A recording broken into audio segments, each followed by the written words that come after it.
सहनावतु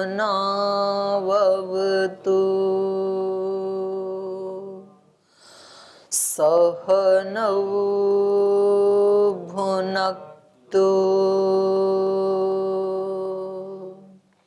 सह वीर्यं करवावहै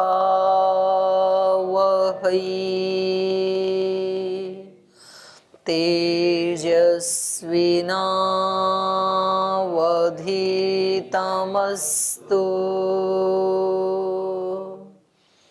मा विद्विषावहै।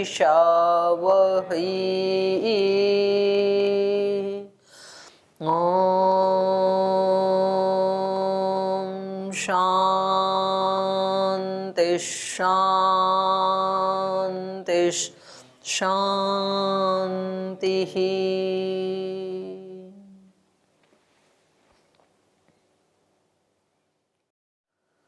न्याय दर्शन के चतुर्थ अध्याय का प्रथम आह्निक पढ़ रहे हैं और यहाँ पर भिन्न भिन्न दार्शनिकों के मत ये दिखाए जा रहे हैं। तो कल तीन प्रवाद, तीन मत हमने पढ़े।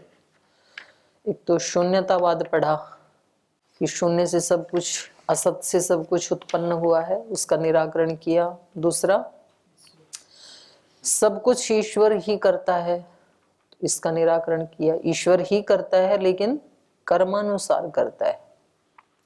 और तीसरा इन्होंने बताया था अनिमित्त से, ऐसे ही चल रहा है ये, बिना किसी निमित्त से ही हमारे शरीर आदि की उत्पत्ति हो रही है और संसार की सब मूर्त द्रव्यों की उत्पत्ति हो रही है। ये कुछ दार्शनिकों का मानना था, तो इसका निराकरण किया। अब आज आगे चौथा प्रवाद पढ़ते हैं। अन्य तो मन्यन्ते, कुछ दार्शनिक मानते हैं सर्वम अनित्यम उत्पत्ति विनाश धर्मकत्वात्। कुछ दार्शनिक मानते हैं कि सब कुछ अनित्य है यहाँ संसार में, क्योंकि सब कुछ उत्पत्ति और विनाश धर्म वाला है। तो ये पूछ रहे हैं किम अनित्यम नाम, अनित्य किसको कहते हैं? सब कुछ अनित्य है ऐसे कहा ना, तो बोले अनित्य किसको कहते हैं? यस्य कदाचित भावः तद अनित्यम। अनित्य वो होता है जिसका कभी भाव होता है, अर्थात कभी भाव नहीं होता है, जो कभी अस्तित्व में आता है और कभी नष्ट हो जाता है, ये इसका अर्थ हुआ। तो उसको कहेंगे हम अनित्य। जो सदा भाव में नहीं रहता है, कभी कभी भाव में आता है, तो उसको अनित्य कहा। उत्पत्ति धर्मकम अनुत्पन्नम नास्ति विनाश धर्मकम च अविनष्टम नास्ति। उत्पत्ति धर्मकम, जो उत्पत्ति धर्म वाली वस्तुएं हैं या जो कुछ भी है इस संसार में, उत्पत्ति धर्म से युक्त जो है वो अनुत्पन्नम नास्ति, तो वो कभी अनुत्पन्न नहीं हो सकता है। उत्पत्ति धर्म वाला है तो उत्पत्ति धर्म वाला ही रहेगा ना। उत्पत्ति धर्मकम अनुत्पन्नम नास्ति, और विनाश धर्मकम च, और जो विनाश धर्म वाला है वो अविनष्टम नास्ति, यानी वो कभी अविनष्ट नहीं हो सकता है, अर्थात नष्ट हो जाता है वो। तो कहा किम पुनः सर्वम, पहले अनित्य का अर्थ बताया, फिर उत्पत्ति और विनाश का अर्थ बताया, तो अब बता रहे हैं सर्वम का। इन्होंने कहा ना कि सब कुछ, सर्वम अनित्यम, तो ये किम पुनः सर्वम, सर्वम क्या है? तो कहा भौतिकम च शरीरादि और अभौतिकम च बुद्धियादि। यहाँ सर्वम से हम ले रहे हैं शरीर आदि और बुद्धि आदि। शरीर आदि तो भौतिक हैं, वो भी अनित्य हैं क्योंकि उनका उत्पत्ति विनाश देखा जाता है। और अभौतिक बुद्धि आदि हैं, क्योंकि बुद्धि आदि क्या हैं? भूतों से उत्पन्न नहीं हुए ना, तो वो अभौतिक हैं। अभौतिकम च बुद्ध्यादि तद उभयम उत्पत्ति विनाश धर्मकम विज्ञायते। तो वो सब कुछ क्या है? उत्पत्ति और विनाश धर्म वाले देखे जाते हैं। तस्मात् सर्वम अनित्यम इति, इसलिए जो भी हमारे अस्तित्व में देखा जाता है, शरीर आदि स्थूल या मन बुद्धि आदि सूक्ष्म, वो सब की सब क्या है? अनित्य हैं। अब जो मध्यम व्यक्ति है वो इसका खंडन कर रहा है। ना नित्यता नित्यत्वात्। वो कह रहे हैं ना, सब कुछ अनित्य नहीं है, क्योंकि कम से कम अनित्यता नित्यत्वात्, अनित्यता तो नित्य है, तो सब कुछ तो अनित्य नहीं है। तो इनके तर्क पहले भी कल भी ऐसे ही आया था ना, सब कुछ निर्निमित्त नहीं है, कम से कम निर्निमित्त तो निमित्त है सबका। तो ऐसे ही ये कह रहे हैं कि सब कुछ अनित्य नहीं है, क्योंकि कम से कम अनित्यता तो नित्य है।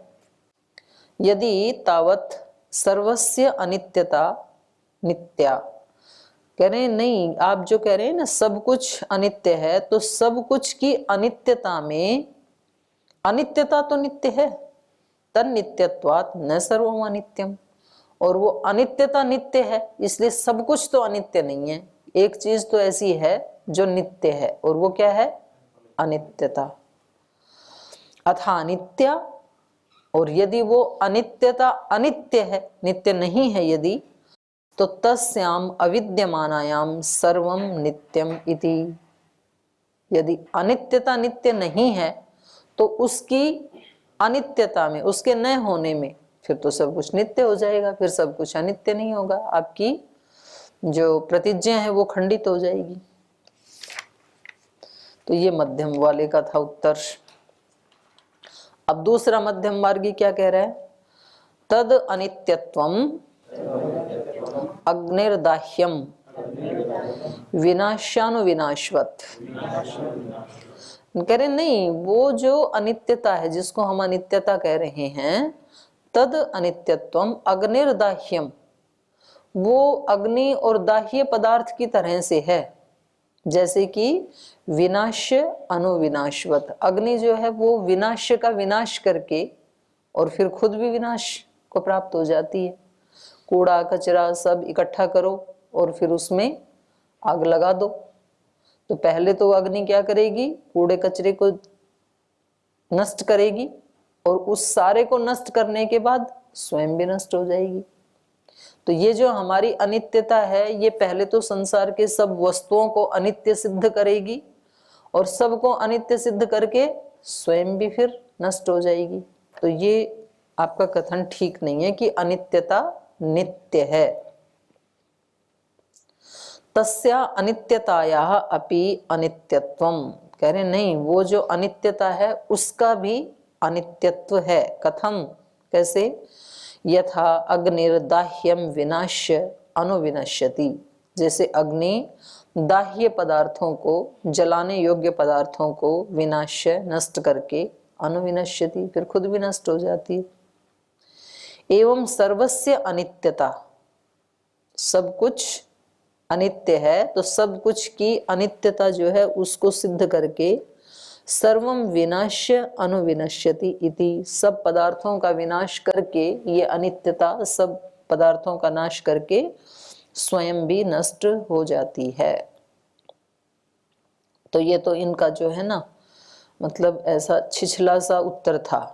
अब जो मुख्य जो सिद्धांत था इनका कि सब वस्तुएं अनित्य हैं, उनके उत्पत्ति और विनाश धर्म देखे जाने से उसका उत्तर यहाँ दिया जा रहा है 28 नंबर सूत्र में। नित्यस्या प्रत्याख्यानम यथोपलब्धि व्यवस्थानात्। नित्यस्य अप्रत्याख्यानम, कह रहे नहीं, नित्य का कभी खंडन नहीं किया जा सकता है। नित्यस्य अप्रत्याख्यानम यथोपलब्धि, तो इसलिए सब चीजें अनित्य हैं ऐसे मत कहो, बल्कि यथोपलब्धि, जो चीज नित्य उपलब्ध होती है उसको नित्य कहो, अनित्य उपलब्ध होती है उसको अनित्य कहो। तो जैसी उपलब्धि हो वैसी व्यवस्था होने से, तो ऐसे ही होता है लोक में। तो जो चीज प्रमाण से नित्य उपलब्ध होती है उसको नित्य कहा जाएगा, और जो प्रमाण पूर्वक अनित्य उपलब्ध होती है उसको अनित्य कहा जाएगा। तो एक तरफा नियम नहीं हो सकता है कि सब कुछ नित्य है या सब कुछ अनित्य है, ऐसा नहीं। अयम खलु वादो नित्यम प्रत्याचष्टे, यदि आप कहोगे ना कि सब कुछ अनित्य है, तो ये जो आपका वाद है ये नित्यता का खंडन करता है। माने तब तो कोई भी चीज नित्य नहीं होगी, ईश्वर जीव प्रकृति कुछ भी नित्य नहीं होगा। यदि आपने ये कह दिया सब कुछ अनित्य है तो ये नित्यता का खंडन करता है। और नित्यस्य च प्रत्याख्यानम अनुपपन्नम, और नित्य का कभी कोई खंडन कर नहीं सकता है, क्योंकि यदि खंडित ही हो गया तो नित्य कैसा। तो नित्यस्य च प्रत्याख्यानम अनुपपन्नम कस्मात् यथोपलब्धि व्यवस्थानात्, तो जो वस्तु जैसे उपलब्ध होती है वैसी ही उसकी व्यवस्था देखे जाने से। यस्य उत्पत्ति विनाश धर्मकत्वम उपलभ्यते प्रमाणतः तद अनित्यम, यस्य नोपलभ्यते तद विपरीतम। व्यवस्था क्या है संसार में? यस्य उत्पत्ति विनाश धर्मकत्वम, जिसका उत्पत्ति और विनाश धर्मत्व प्रमाणतः उपलभ्यते, प्रमाण पूर्वक उपलब्ध होता है, तद अनित्यम, वो तो अनित्य है। और यस्य न उपलभ्यते, और जिसके उत्पत्ति विनाश धर्मकत्व प्रमाण से सिद्ध नहीं है, तद विपरीतम, तद नित्यम, वो नित्य है। न च परम सूक्ष्माणाम भूतानाम आकाश काल दिगात्म मनसाम तद्गुणानाम च केषांचित् सामान्य विशेष समवायानाम च उत्पत्ति विनाश धर्मकत्वम प्रमाणतः उपलभ्यते तस्मात् नित्यानि एतानि। तो बोले कुछ चीजें तो अनित्य हैं, वो ठीक है, घटपट आदि, लेकिन कुछ चीजें ऐसी हैं कि जिनका उत्पत्ति विनाश का हेतु दिखाई नहीं देता है, उपलब्ध नहीं होता है प्रमाण से। जैसे कि परम सूक्ष्माणाम भूतानाम, जो परम सूक्ष्म भूत हैं अर्थात तन्मात्राएं, तो उनके उत्पत्ति विनाश का कोई हेतु उपलब्ध नहीं होता है, तो इसलिए वो क्या है? नित्य हैं न्याय वैशेषिक की दृष्टि में। और ऐसे ही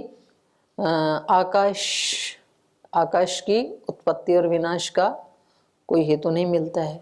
काल, दिक्, दिशाएं, आत्मा, मन और इनके गुण, और केषांचित सामान्य विशेष समवाया नाम च, और कुछ सामान्य विशेष भी ऐसे हैं कि जिनकी उत्पत्ति विनाश के हेतु नहीं मिलते हैं। उत्पत्ति विनाश धर्मकत्वम प्रमाणतः न उपलभ्यते, जो शुरू में न था इस पंक्ति में वो यहाँ आ जाएगा। तो उनकी प्रमाण पूर्वक इनकी उत्पत्ति विनाश धर्मकत्व की उपलब्धि नहीं होती है। तस्मात् नित्यानि एतानि, इसलिए ये सारी चीजें तो नित्य हैं, और इससे अतिरिक्त हैं उसको आप अनित्य कह सकते हैं। इसलिए सब कुछ अनित्य है ये कहना उचित नहीं है। सभी अनित्य है, यदि इसका प्रयोग किया जाए तो नित्य के सापेक्ष में किया जाएगा। नित्य को सही नहीं तो अनित्य का प्रयोग कैसे होगा? वो ठीक है, लेकिन सब कुछ नित्य ये प्रतिज्ञा यदि कर दी और उसको हमने मान लिया तो फिर तो सर्वम कहने से तो नित्य नित्य सबका ही ग्रहण हो जाएगा ना, तो ये दोष आएगा फिर। हाँ, इति चतुर्भिः सूत्रैः सर्व अनित्यता निराकरण प्रकरणम। तो सब कुछ को जो अनित्यता कहने वाला प्रवाद था, 4 सूत्रों के माध्यम से यहाँ उसका खंडन किया गया है। अयम अन्यः एकांतः, अब ये अगला एक पक्ष बता रहे हैं, ये प्रवाद बता रहे हैं। सर्वम नित्यम, ये कह रहे हैं सब कुछ नित्य है। बोलिए सर्वम नित्यम पंचभूत नित्यत्वात्। यहाँ पंचभूत का मतलब है जो सूक्ष्म भूत हैं, क्योंकि इनकी दृष्टि में सूक्ष्म भूत नित्य हैं, तन्मात्राएं नित्य हैं, और जो कुछ भी इस संसार में दिखाई दे रहा है वो सब क्या है? पंचभूत से ही निर्मित है। तो इसलिए इन्होंने कहा सर्वम नित्यम, सब कुछ नित्य है। भूत मात्रम इदम सर्वम, क्योंकि ये जगत क्या है? भूत मात्र है, भूतों से बना है। भूत मात्र इदम सर्वम तानि च नित्यानि, और वो भूत नित्य हैं। इसलिए भूतोच्छेद अनुपपत्ते रीति, क्योंकि भूतों के उच्छेद की अनुपपत्ति है, उनका नाश नहीं होता है, उसको नित्य माना है न्याय वैशेषिक ने। तो भूतों के नित्य होने से उनसे बना हुआ सारा संसार भी क्या है? नित्य ही है। इसका उत्तर दे रहे हैं नोत्पत्ति विनाश कारणोपलब्धे है न, ये कहना उचित नहीं है कि सब कुछ नित्य है, क्योंकि उत्पत्ति विनाश कारणोपलब्धे है, संसार की उत्पत्ति और विनाश के कारणों की उपलब्धि होने से सब कुछ नित्य नहीं है। उत्पत्ति कारणम च उपलभ्यते विनाश कारणम च। उत्पत्ति का कारण भी उपलब्ध होता है और विनाश के कारण भी उपलब्ध होते हैं। तत्सर्व नित्यत्वे व्याहन्यते इति। तो इसलिए जो आप कह रहे हैं कि सब कुछ नित्य है, तो सबके नित्यत्व में ये चीज खंडित होती है। सबको यदि नित्य मानोगे तो जिनका उत्पत्ति और विनाश कारण उपलब्ध हो रहा है तो उसको कैसे नित्य माना जाए, तो बाधित हो रही है ये। तो उसका उत्तर दे रहे हैं तल्लक्षणावरोधात् अप्रतिषेधः। उसके लक्षण से अवरोध होने के कारण, माने जिसको आप अनित्य कह रहे हैं, तो लक्षण तो उसका भी यही है ना। लक्षण क्या है? भूत से बना है सब। तो तल्लक्षणावरोधात् अप्रतिषेध है, आप उसकी नित्यता का खंडन नहीं कर सकते हैं। सब पदार्थों के नित्य होने का प्रतिषेध आप नहीं कर सकते हैं, क्योंकि जिसको आप अनित्य कह रहे हैं वो भी भूतों से बने और भूत नित्य हैं 5, तो इसलिए सब कुछ नित्य ही है। यस्य उत्पत्ति विनाश कारणम उपलभ्यते इति मन्यसे। बोले जिस आपके मत में उत्पत्ति और विनाश का कारण उपलब्ध होता है, ऐसा आप जो मान रहे हैं, न तद भूत लक्षण हीनम अर्थांतरम गृह्यते। तो वो पदार्थ भूतों से भिन्न, भूत लक्षण से हीन कोई अर्थांतर का ग्रहण तो आप करवा नहीं सकते हैं, क्योंकि जो भी आप पदार्थ बताओगे वो सब क्या है? भौतिक ही हैं, क्योंकि ये स्थूल भौतिक पदार्थों को लेकर के ये बात कह रहे हैं, न कि आत्मा और मूल प्रकृति को। तो कह रहे हैं जो कुछ भी आप दिखाओगे वो इन भूतों के लक्षण से हीन नहीं है। भूत लक्षण अविरोधात् भूत मात्रम इदम इति अयुक्तो अयम प्रतिषेध इति। तो कह रहे हैं भूत लक्षण का अविरोध होने से, क्योंकि सब कुछ जो भी पदार्थ हैं वो सब क्या हैं? भूत लक्षण वाले ही हैं, भूतों से ही बने, पंचभूत से ही बना है सारा संसार। तो भूत मात्रम इदम, ये सारा संसार क्या है? भौतिक ही है। तो भूत मात्रम इदम इति अयुक्तो अयम प्रतिषेध है, इसलिए आपका ये प्रतिषेध युक्त नहीं है कि सब कुछ नित्य नहीं है। ये प्रतिषेध आपका युक्त नहीं है। तो ये पूर्व पक्षी का था। अब सिद्धांती इसका उत्तर दे रहे हैं। नोत्पत्ति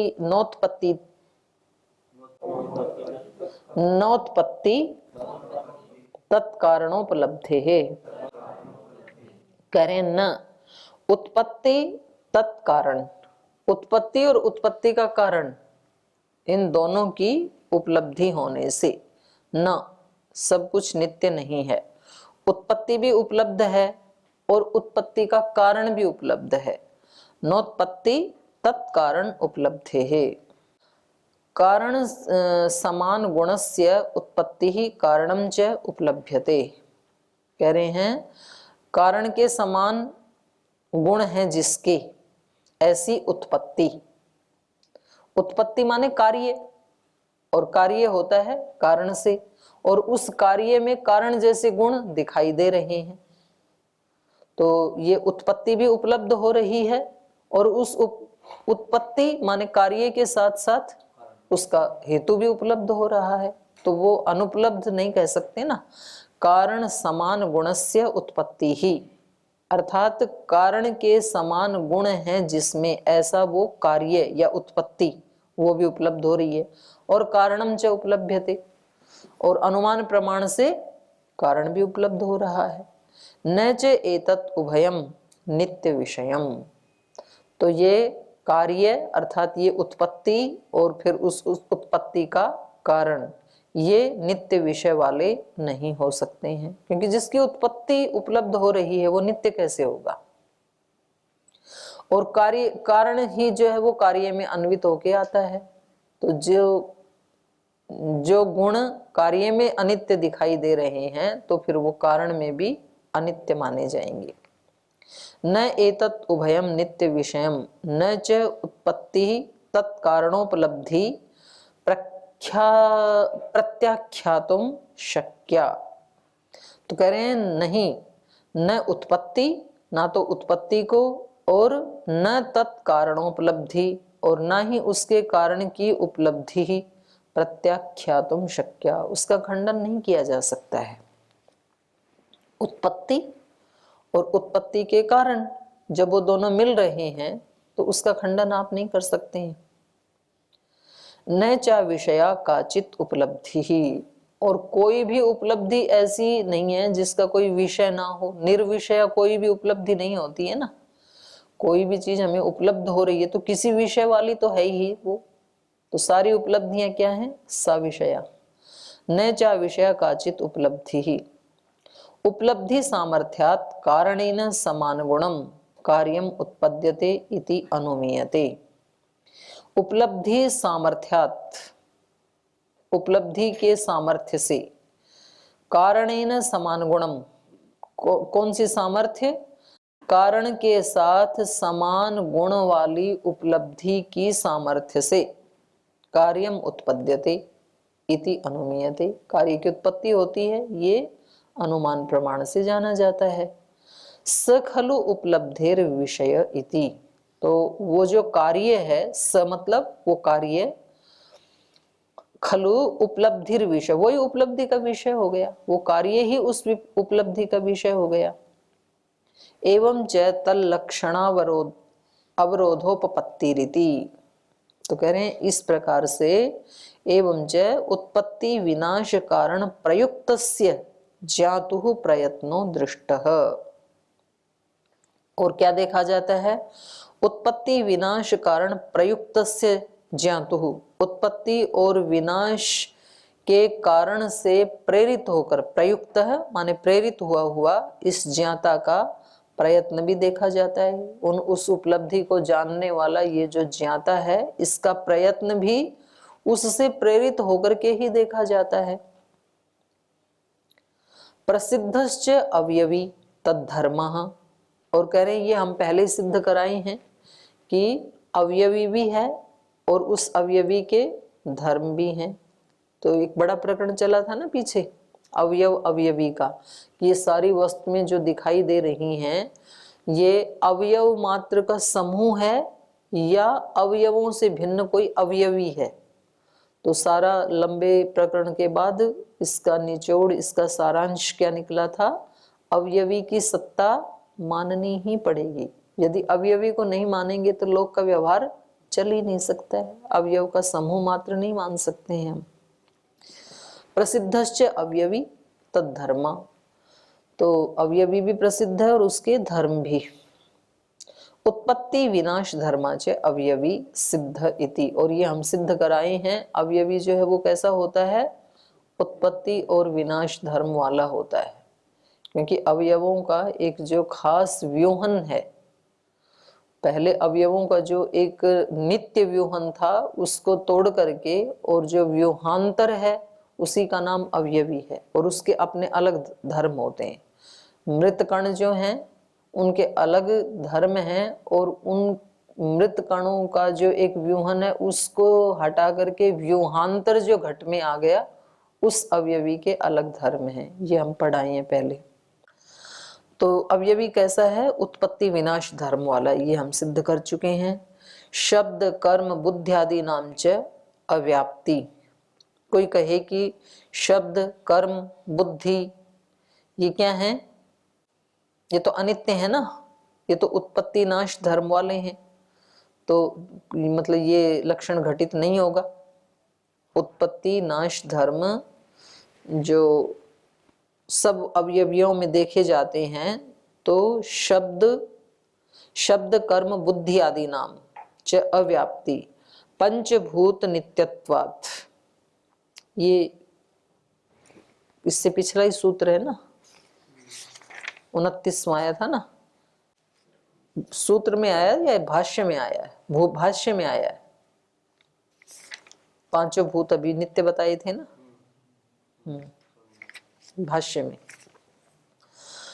पंचभूत नित्यत्वात् तल्लक्षणावरोधाच्च इति अनेन शब्द कर्म बुद्धि सुख दुख इच्छा द्वेष प्रयत्नाश्च न व्याप्ता तस्मात् अनेकांत। तो लास्ट में ये निर्णय दे दिया कि ये जो पक्ष है ये अनेकांत है। अनेकांत मतलब व्यभिचारी हेतु है ये, तो ये सिद्ध नहीं, माने ये इस हेतु में व्याप्त नहीं होंगे ना, क्योंकि ये सारे क्या हैं, ये तो गुण है ना शब्द आदि तो, और गुण जो है वो द्रव्य में ही रहते हैं। तो शब्द और कर्म, कर्म मतलब क्रिया, बुद्धि सुख दुख इच्छा द्वेष प्रयत्न, ये सारे क्या हैं, ये गुण हैं, और गुण हमेशा गुणी में ही रहते हैं। तो इसलिए ये इस लक्षण से व्याप्त नहीं हो पाएंगे। तो इसलिए ये पक्ष जो है ये अनेकांत हो गया, व्यभिचारी हो गया। कौन सा? पंचभूत नित्यत्वात्, ये जो कहा था, तो ये दुष्ट हेतु हो गया। तो इसलिए ये पक्ष भी खंडित हो गया दुष्ट हेतु के होने से। स्वप्न विषयाभिमानवत् मिथ्योपलब्धि रीति चेत, माने कोई कहे कि स्वप्न के विषय के समान अभिमानवत माने भ्रम के समान मिथ्या उपलब्धि रीति, ये उत्पत्ति विनाश की जो उपलब्धि है, जो ज्ञान है, ये क्या है, स्वप्न के ज्ञान की तरह से है। ऐसा कोई कहे तो कि सारी वस्तुएं उपलब्धि और विनाश वाली हैं, ये जो ज्ञान है ये कैसा ज्ञान है, स्वप्नवत भ्रामक ज्ञान है। ऐसा कोई कहे तो कहा भूतोपलब्धौ तुल्यम, बोले तब तो भूत पदार्थों की उपलब्धि को भी आप भ्रम ही मान लो। भूतों की उपलब्धि नित्य मान रहे हो ना, तो उसको भी फिर तो भ्रमित ज्ञान माना जा सकता है, उसको भी भ्रम मानना पड़ेगा। भूतोपलब्धौ तुल्यम यथा स्वप्ने विषय अभिमान एवं उत्पत्ति कारण अभिमान इति, बोले जैसे स्वप्न में जो विषय दिखाई देते हैं वो क्या होते हैं, भ्रम होते हैं, अनित्य होते हैं। स्वप्न में किसी को नदी दिखाई देगी तो वास्तव में नदी होती है क्या, नदी का ज्ञान क्या है, भ्रामक। स्वप्न में किसी को सर्प दिख गया तो ये ज्ञान क्या है, भ्रामक। ऐसे ही उत्पत्ति कारण अभिमान, सब पदार्थों की उत्पत्ति और विनाश धर्म भी क्या है, भ्रामक है, वास्तव में क्या है, ये नित्य है। ऐसा यदि कोई कहे तो एवं च एतत् भूतोपलब्धौ तुल्यम, तो बोले फिर तो आपके जो भूतों की उपलब्धि है जो हमेशा नित्य आप मान रहे हो, ये भी भ्रामक हो सकती है, अभिमानवत हो सकती है। द्यू पृथ्वी आदि उपलब्धिरपि स्वप्न विषय अभिमानवत प्रसज्यते, तो फिर तो आपके भूतों की उपलब्धि, द्युलोक की उपलब्धि, पृथ्वी की उपलब्धि, ये सब भी क्या मानने पड़ेंगे, स्वप्नवत ही मानने पड़ेंगे। फिर तो ये भी भ्रामक मानने पड़ेंगे, और ये भ्रामक है नहीं। जब स्पष्ट हमें सामने दिखाई दे रहे हैं तो इनको भ्रामक कैसे मान सकते हैं हम, असत्य कैसे मान सकते हैं इनको। तो कहा पृथिव्यादि अभावे सर्व व्यवहार विलोप इति चेत, बोले भाई पृथ्वी आदि का तो यदि हम अभाव मानेंगे तो सब व्यवहारों का ही लोप होने लगेगा, फिर तो कोई व्यवहार कर ही नहीं पाएंगे।